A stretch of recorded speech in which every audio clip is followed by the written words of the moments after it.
And so, the North American wasteland watched as the old world merged with the new. The wasteland remained forever changed as the specter of the United States rose from the ashes of the Great War and laid claim to the continent once again. Granite, the son of an Enclave veteran and the hero of Arroyo, had taken the Enclave, and with it, its dream to restore America.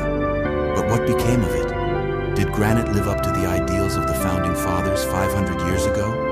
Or did he forge a brave new America in the face of this dangerous world the United States found itself in?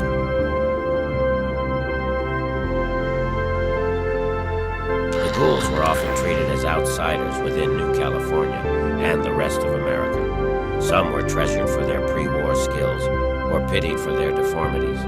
Others were feared due to the possibility of going feral. With the coming of the Enclave, Ghouls were integrated into civil society once and for all.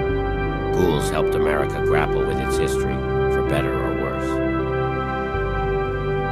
With America saved, Dornan resigned with honors and retired to the Strip, developing cocktails which used Nuka-Cola as a mixer. Dornan's bar, the Oil Rig, would become one of the hottest bars of New Vegas, although there were several HR complaints about his reaction if staff were caught out of uniform.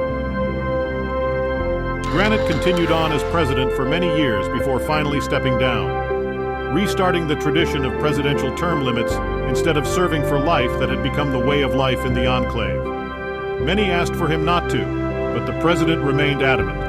In part was his old age, while the rest was a decline in mental faculties due to years of service to his nation. For a full life of service to the American people, Granite was given the title American of the Century, before finally retiring to a modest abode north of Arroyo, overlooking the Pacific Ocean. And what of the Enclave? The pre-war specter that was the U.S. government that hoped to bring back the United States to the American shores. President Granite buried any and all evidence of the Enclave's previous actions, with the dark truth of the pre-war government and the Enclave buried at the bottom of the sea under the radioactive metal hulk that was the oil rig. President Richardson, the man who nearly delivered the world a second Holocaust, was elevated alongside great names like Roosevelt and Lincoln for keeping America alive and well. For a time, this saved face for the United States, who maintained their legitimacy in the eyes of the public. However, as time drew on, the old ways creeped back in, as the government began taking necessary approaches to problems that bordered on unethical. A missing reporter, a silenced critic, a military experiment on an unsuspecting small frontier town. America shined bright, but only because the light was before a dark growing cloud. Gannon's mother fled from Navarro after the fall of the oil rig, but Gannon returned to the Enclave when Granite was elected. He was one of many who put their hopes in the dream of a better world, and found his faith justified.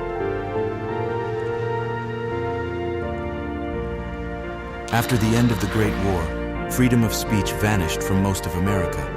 Would-be despots crushed dissenters in the name of security, progress, or just because they could. Under the Enclave, the First Amendment was restored, and voices silent since the Great War spoke out. Fueled by the dream of freedom and the economic boom that followed reuniting the wastes, a new type of music arose, which the kids call New World Blues. It's about letting go of your first love, because you've met your next. It's about letting go of the past, because you've got to enjoy the present. And it's so poppy that everyone's parents hated it. House once said, if you want to see the fate of democracies, look out the windows. But House didn't address the fact that pre-war America was not a democracy. Granite's dream was to restore America at its best, and that meant the land of freedom.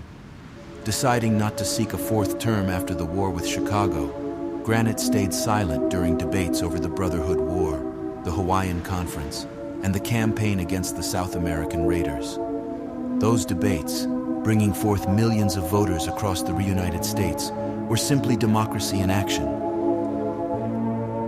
The Enclave once believed that wastelanders were mutants fit only for extermination, and even many reformers within the Enclave viewed the wastelanders as, if human, second-class citizens.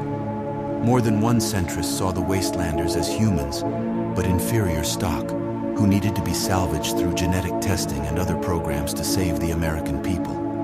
Under Granite, America tried to live up to its founding ideals, that all men are created equal.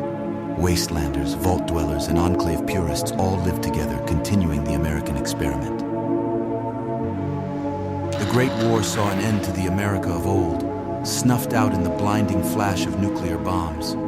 Worse still, those who sought shelter in the vaults for safety were subjected to horrifying experiments at the hands of those who claimed to protect them. 200 years later, however, the government had returned to the mainland, and under the enclave, America was reborn, the stars and stripes flying high over the land. And while still a far cry from the America of old, it gave people hope. Where raiders, knights, and barons once tread saw communities, families, and the first progress in centuries. America had come out of the Great War a little battered, but better